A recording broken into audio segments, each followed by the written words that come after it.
A grand ballroom. Gold chandeliers dripping light. White roses everywhere. 200 of the most powerful, most dangerous, most beautifully dressed people in the city, all holding their breath. Adrian Varelli, 6'2", black tuxedo, jawline carved by someone who clearly had favorites, stands at the altar. The music swells. The doors open. And then he turns around, looks at the crowd, and says, I can't do this. Yes, open, please! Don't go! We're done here. The room explodes. Women gasp. Men reach for their phones. His own mother grabs a champagne flute like she might need it as a weapon. But here is what the cameras don't catch. Here is what nobody talks about in all the chaos that follows. In the back of that ballroom, near the service entrance, a young woman in a catering uniform pauses with a silver tray balanced perfectly in her hands.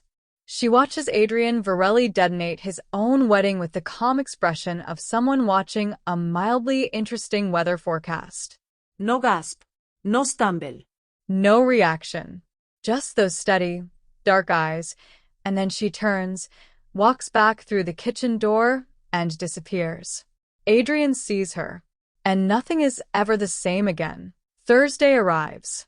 Adrian Varelli, a man who has walked into boardrooms, courtrooms, and back rooms with equal, untouchable composure, spends 11 minutes in his car outside the Harlow Community Clinic before getting out. Marcus, sitting in the front seat, says nothing. He is eating a sandwich and has decided his involvement ends at the curb. The clinic is small. Clean. The waiting area smells like antiseptic and someone's reheated rice. 3 plastic chairs are occupied by people who look tired in the specific, honest way of people carrying real problems. A hand-painted mural of a flowering tree covers the left wall. A child is drawing on the floor near the reception desk with crayons. Adrian Varelli has not been in a room like this in 15 years. He stands in the doorway for a moment, composed, unreadable, completely out of place in a charcoal coat that costs more than the clinic's monthly supply budget, and then he steps inside. The receptionist, a small older woman named Bertie, who has been running this front desk for 9 years and is afraid of exactly nothing, looks up at him over her glasses. You need to sign in, honey, she says pleasantly. And take a number. Adrian blinks. It is possible no one has asked him to take a number since 2009. I'm not here as a patient, he says carefully. Says Bertie, in a tone that suggests she has heard this before. Sign in anyway. Name and reason for visit. He signs in. He does not write his real last name. He writes Adrian V. Under reason for visit he writes after a pause, following up on something. Bertie reads this, glances at him, reads it again, and does not ask any follow-up questions, which either means she is very professional or very wise. Possibly both. He finds a seat. A small boy 2 chairs overlooks at him with the unfiltered assessment only children are capable of. Your coat is very black, the boy announces. It is, Adrian agrees. My dad says black is a power color. Your dad is correct. The boy considers this. Are you powerful? Adrian opens his mouth, closes it. That's complicated, he says finally. The boy nods sagely, goes back to his crayon drawing, and offers no further comment. Adrian Varelli, feared by governments, respected by criminals, consulted by men who move markets, sits in a plastic chair and waits. He sees her before she sees him. Alara Solis moves through the back corridor of the clinic the way she moved through the ballroom, with quiet, unhurried purpose. She is in simple clothes now, soft cream cardigan, dark trousers, hair pinned neatly up. She is holding a clipboard, talking gently to an elderly man whose bandaged hand she cradles with a kind of careful attention that has nothing performative about it. She is not doing this to be seen. That is the part that stops Adrian completely. In his entire life, every charity gala, every public donation, every handshake photographed for newspapers. He has never once done anything without calculation.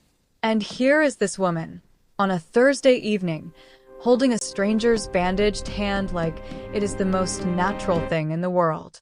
She looks up then, and she sees him.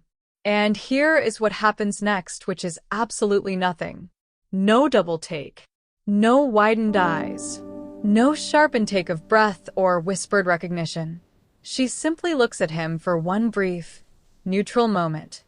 The way you might look at a piece of furniture that has been moved to an unexpected corner of a room, and then she returns her attention to the elderly man and finishes her sentence. Adrian feels the very unusual sensation of being completely invisible. It is deeply, profoundly unsettling. And, though he would never admit this to Marcus, slightly fascinating.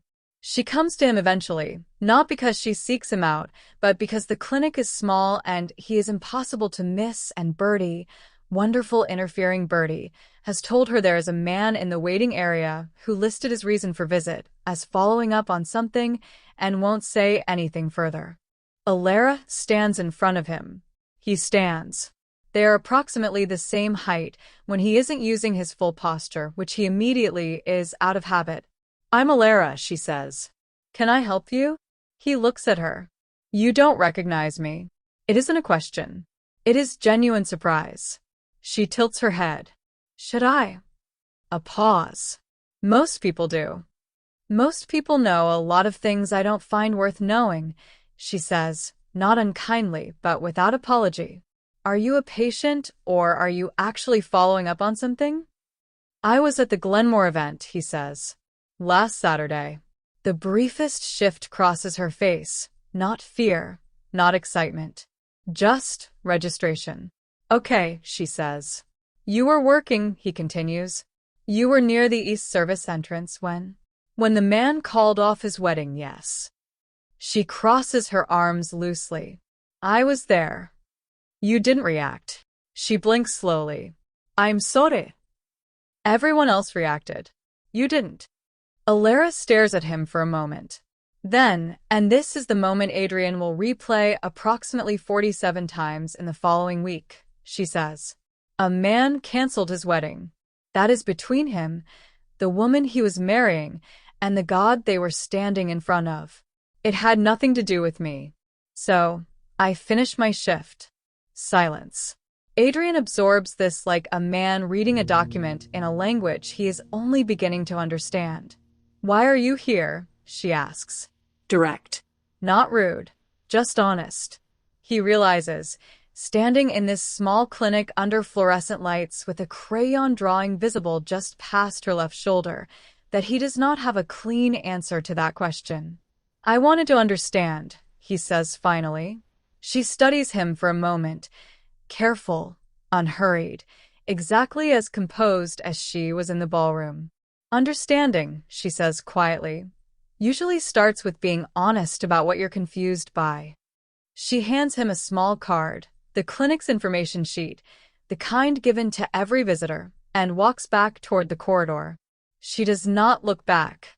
And Adrian Varelli, who has never in his adult life left a room feeling like the less powerful person in it, stands holding a photocopied clinic brochure and feels, unmistakably, like a student who has just failed a test he didn't know he was taking. By his third visit to the Harlow Community Clinic, Adrian has learned the following.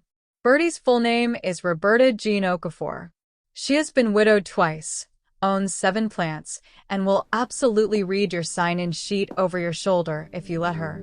The child with the crayons is named Tomas, and he attends the clinic every Tuesday with his grandmother for her blood pressure checks, and he has decided Adrian is his second best friend, behind only a cartoon character whose name Adrian has written down because he keeps forgetting it. The clinic operates on a budget that makes Adrian quietly furious in a way he does not fully understand yet. And Alara Solis, when she laughs, really laughs, the kind that escapes before she's decided to let it, tilts her head back slightly and closes her eyes for just a moment, like the laugh surprises even her. He has seen this happen once. A patient told a terrible joke about a doctor and a mango. The joke did not deserve the reaction it received. But Alara's face had opened like a window, and Adrian, seated 3 chairs from Tomas, pretending to read a health pamphlet about blood pressure, had looked up at exactly the right moment. He has thought about it conservatively 9 times since. This is the Tuesday he actually talks to her. Not the careful, guarded exchange of their first encounter. A real conversation, the kind that begins by accident. A pipe in the clinic's back storage room has leaked, soaking 2 boxes of donated supplies. Bertie is on the phone with the building manager. The one other volunteer that evening, a retired teacher named Douglas who is 71 and deeply committed but not especially useful in a flooding situation, is holding a mop with the expression of a man who has forgotten what mops are for. Adrian, who owns 4 buildings and has overseen more infrastructure logistics than he cares to count, walks to the storage room door without thinking, assesses the situation in about 6 seconds, locates the water shutoff valve behind a shelf, and turns it. The leak stops. He looks up. Alara is standing in the doorway watching him. "You know where water shutoff valves are," she says. "Useful thing to know." She tilts her head.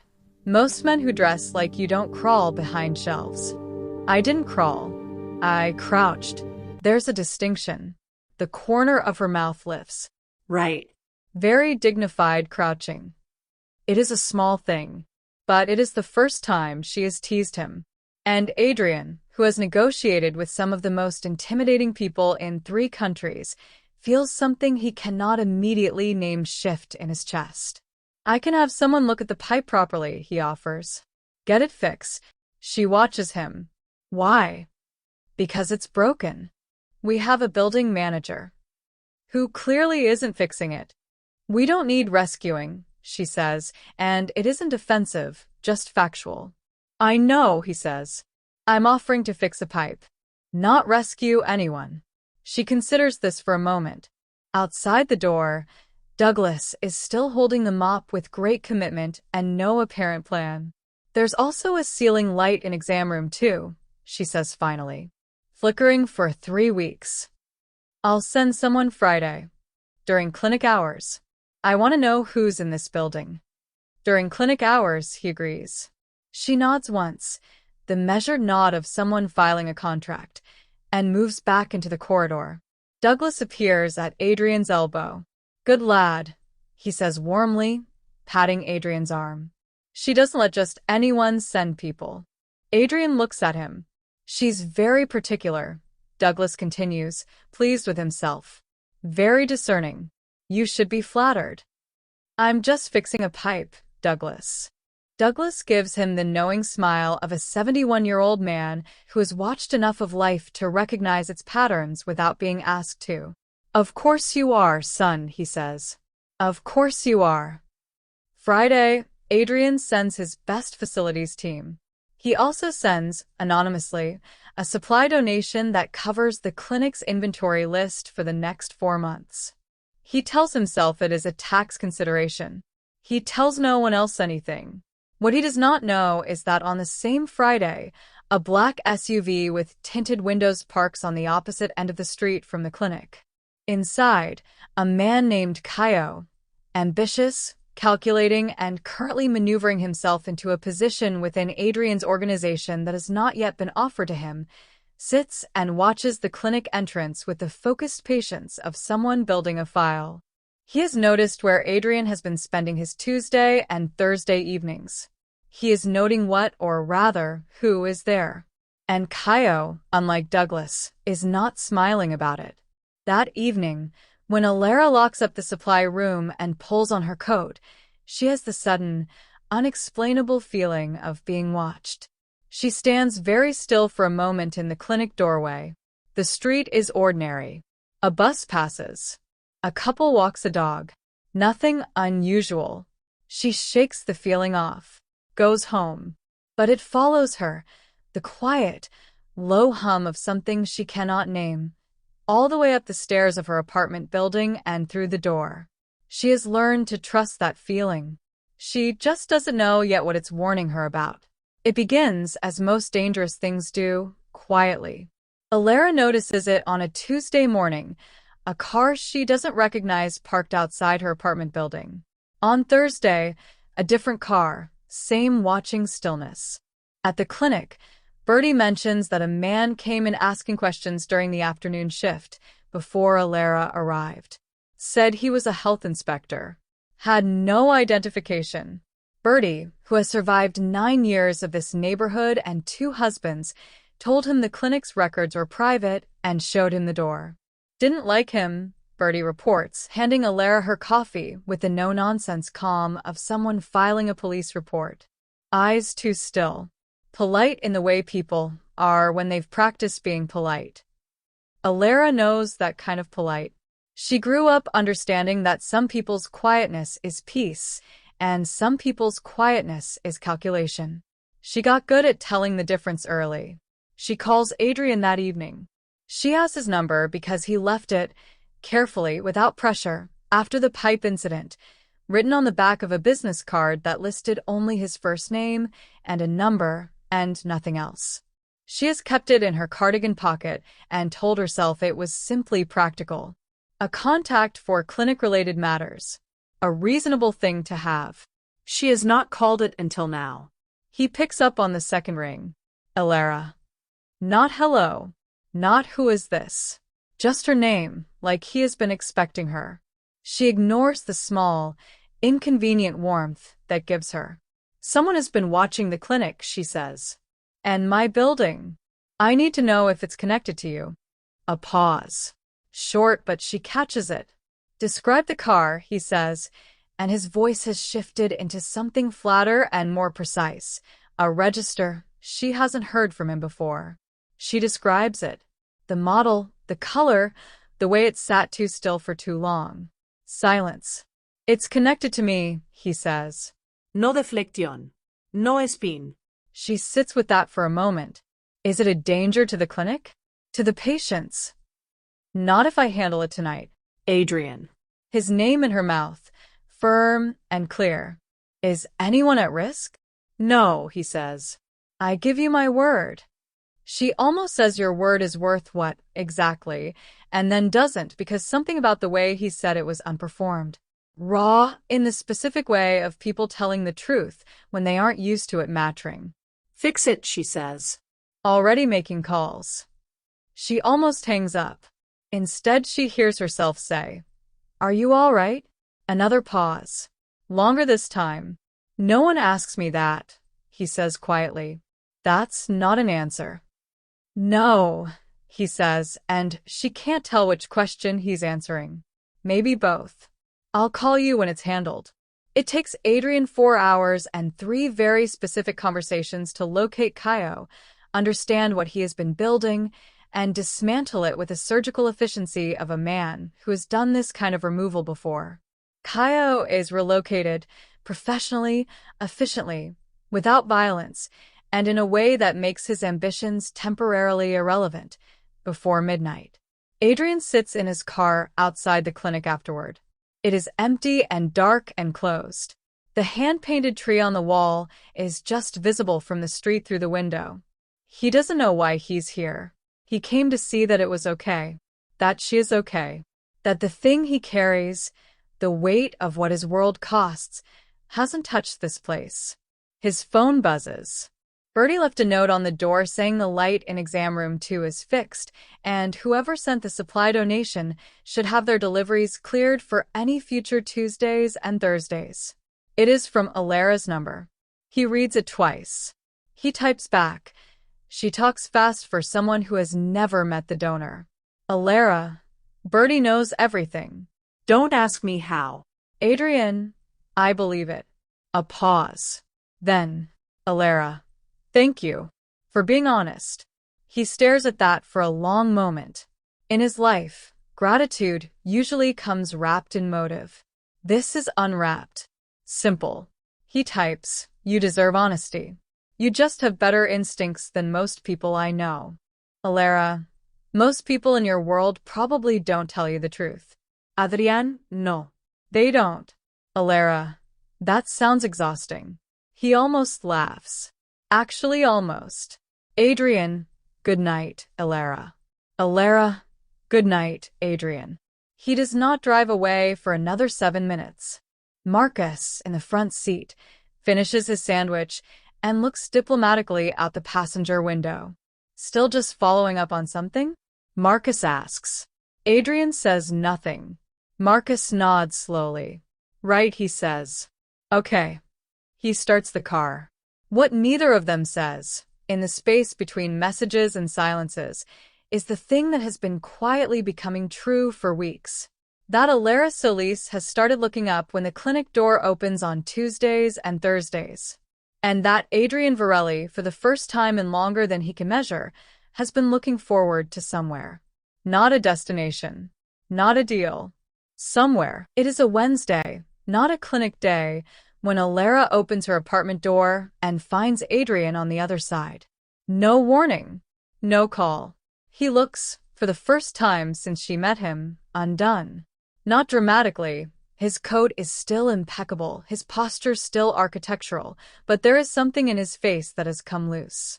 Something he has stopped managing. You said understanding starts with being honest about what you're confused by, he says. She leans against the doorframe. I did. I'm confused, he says simply. She steps back and opens the door wider. They sit at her kitchen table with tea she makes without asking, and he accepts without comment. The apartment is small and warm and full of quiet personality. A print on the wall, a stack of books, a plant that is thriving with the kind of energy plants have when they are cared for consistently and without drama. He looks at it all the way a man looks at a country he has never visited. Tell me why, she says. The wedding. He looks at his tea. I was standing at the altar, and I looked at the room, everyone dressed perfectly, everything arranged perfectly, and I thought, everyone here is performing. For me. And I am performing. For them. And at the end of this, I will have a wife who is also performing. And it will be very successful and very correct and completely. He stops. Empty, Elara says softly. He looks at her. You looked at your whole life, she says, and saw the scaffolding. A long silence. I saw you, he says. In the back of the room. Not performing. Just present. And it was the most disorienting thing that has happened to me in 20 years. Elara wraps both hands around her mug. I wasn't doing anything special. I know. That's exactly the point. He leans forward slightly. Tell me something. Why aren't you afraid of me? She thinks about this honestly, not performing her answer, just finding it. I've been afraid of things that deserve the fear, she says. Losing my mother. Starting over in a city that didn't know my name. Caring for people when I didn't know if I had anything left. She meets his eyes. You, Adrian, you're loud. You have money and power, and you look like someone's idea of a threat. But you've sat in a plastic chair next to a 6-year-old and let him tell you about his favorite cartoon. You fixed a pipe. You sent supplies anonymously and didn't want credit. She pauses. Dangerous men don't do those things. Lonely ones do. The word lonely lands in the room like something fragile, set gently on the table. Adrian looks at her for a long moment. I don't know how to do this, he says, and it is possibly the most honest sentence he has said in 15 years. Whatever this is, I don't know the rules. There aren't rules, she says. That's the part you keep waiting for. Then what is there? Showing up, she says simply. Like you've been doing. Being honest. Like you're doing right now. She looks at him steadily. And understanding that I am not a project. I am not something you get to fix or protect or add to your life because it makes a gap feel smaller. I am a full person with a full life that was functioning fine before you walked into my clinic with your crouching and your pipe knowledge. He almost smiles. Almost. It was impressive crouching. It genuinely was, she admits. But that's not my point. What's your point? My point, she says carefully, is that if you are here, really here, not performing being here, then I am willing to find out what that looks like. because you are, under all of that, she gestures vaguely at all of him. Actually interesting. And you have been surprisingly honest with me. And Tomas adores you, which is a better character reference than anything your people could produce. The smile breaks through now, real, unguarded, the kind she suspects very few people have seen. He told me I'm his second best friend, Adrian says. He told me yours first. He's renegotiated since the cartoon fell from grace. Adrian laughs. It is a real laugh, not performed.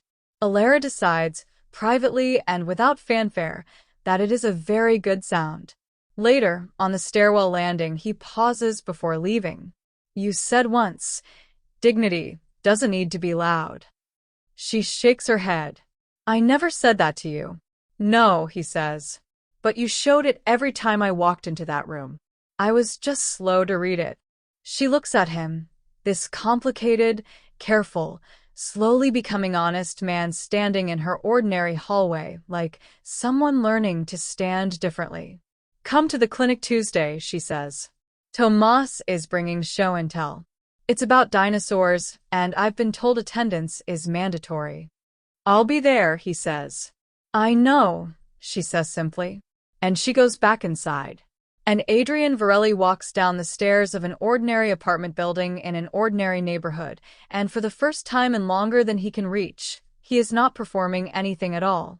Some men are built by the empires they create, and some men are unmade, slowly, honestly, one Tuesday and Thursday at a time, by the one person who never once needed anything from them.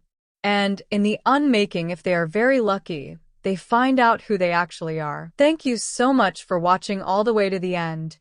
You are the reason this channel exists and the reason I keep showing up to tell these stories with everything I've got. You are seen, you are appreciated, and you make this worth every single word. I will see you in the next video, and trust me, where we go from here. You are not ready. Stay curious, stay warm, and never stop believing that the right story finds you exactly when you need it. Until next time, take care of yourself and I'll see you soon.